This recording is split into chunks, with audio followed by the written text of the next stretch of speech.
That was crazy what you asked me to do. You know that. Crazier than sneaking into the irradiated zone and playing tag with an army of mercenaries? Point taken. Like I said, we can help each other. But understand this, it's just a temporary partnership. You and I are not friends. Sure thing, partner. Looking forward to working with you.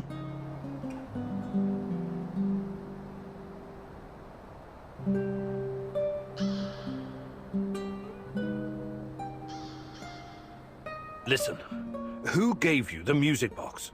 Crazy old man like a vagrant. Normally I don't work with people like that, but it's not like the zone provides a lot of choice in clients.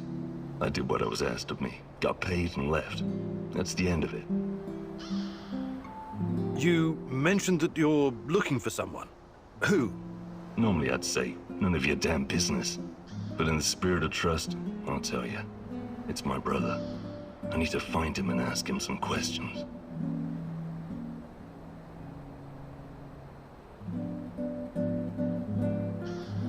Okay. Talk to you soon.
Have you ever heard about the Cannibal Island in Siberia?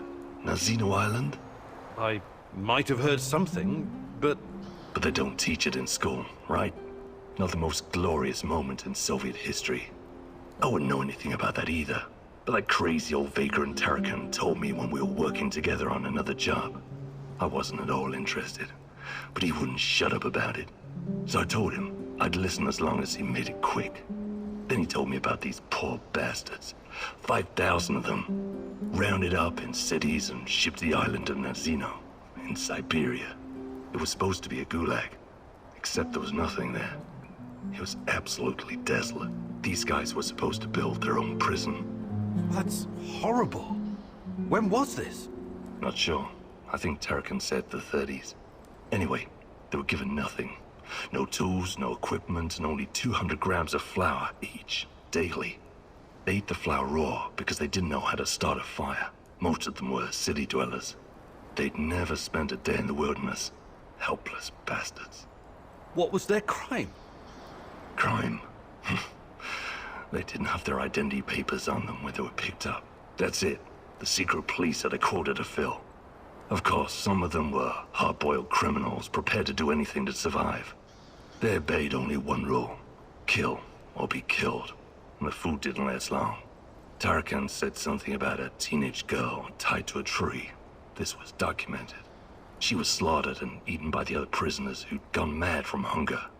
Anyway, the old dude Tarakan was really upset by the story. But did I find it shocking? Nah. I may not be educated like you, Professor, but I've got a pretty firm grasp on human nature. It doesn't matter who you are or where you're from. In the end, all that matters is who gets to eat and who gets to die. Very uplifting. I admire your optimism, Sashko.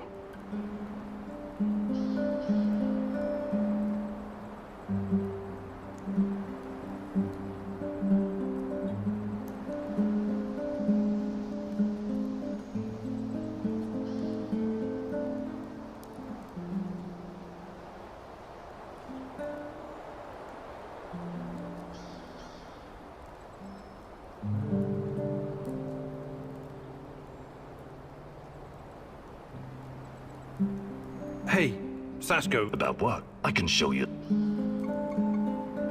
Actually...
Hey, Professor! Want to hear a funny story? I don't have a choice, right? You know, the first time I saw you, I said to myself, that guy must be a load of fun at parties. Okay, check this out. My uncle Misha used to go to Ozersk to buy large quantities of alcohol and chocolate from the staff of Mayak nuclear power plant. This was in the 50s. Ah, what a strange time that was. Whew! If you were working on a fucking A-bomb, you had your pick of all the delicacies denied to the rest of our motherland. What can I tell you? I don't approve of that kind of system, but I guess they needed to keep the scientists happy. Word has it was easier for those guys to get brandy than carrots.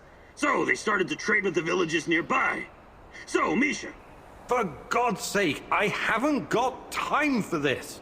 Wait. This is gonna be good, I promise. So, Uncle Misha made contact with one of the Mayak workers. Nice girl. She snuck through a hole in the barbed wire fence to meet up with him. For a moment, Misha thought maybe they were gonna have a, you know, romantic encounter. A little tit-on-tit or something. You mean, tete-a-tete? What did I just say? Anyway, as soon as she sees Misha, she pulls a gun on him. What? I know, right? And she's like, relinquish all your potatoes and carrots or I'll shoot! But Misha didn't scare easily, and he was also quite a charmer. So he tipped his hat and replied, for a kiss from your lips, I'll get you all the potatoes in the world, my fair lady. That's quite a story, Mikhail. What happened to this Casanova uncle of yours? Oh, he was executed for speculation and whatnot. Barry didn't like how lax security had gotten, so he had a dozen guys lined up and shot as an example. Too bad. Sounds like a colorful character. That's the way the shit cookie crumbles. But he had a great fucking life, and that's what I'm going to remember.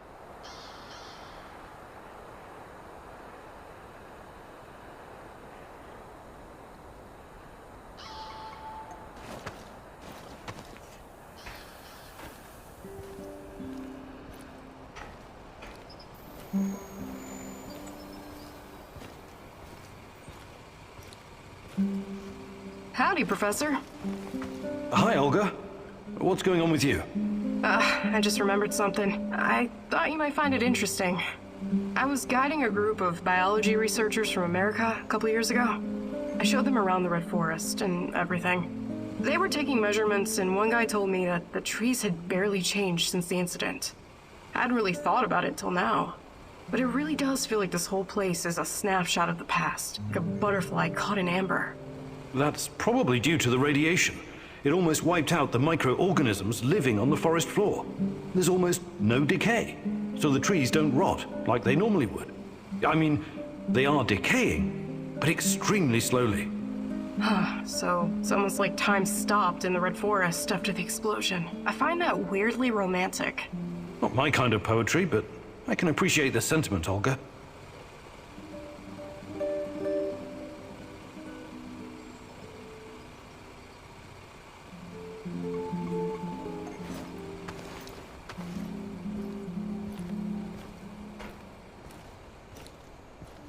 Hello. Hey, you seem preoccupied. I've been thinking about the nuclear disasters in the West. They never got as much coverage in the press as Chernobyl. Not anything like it. Isn't that odd? I think the Americans just wanted to distract the world from what was going on in their own nuclear backyard. Interesting. Some might call it a conspiracy theory, but do you think Chernobylite has already been discovered someplace else? I really don't know. But if nuclear fusion is the key, then we should probably expect it to appear in other places. Hanford, Windscale, Bushehr, Fukushima. There are about 450 operational nuclear reactors in the world right now. Yeah. Something to think about, eh? But let's focus on what's in front of us. One problem at a time, Professor. Right.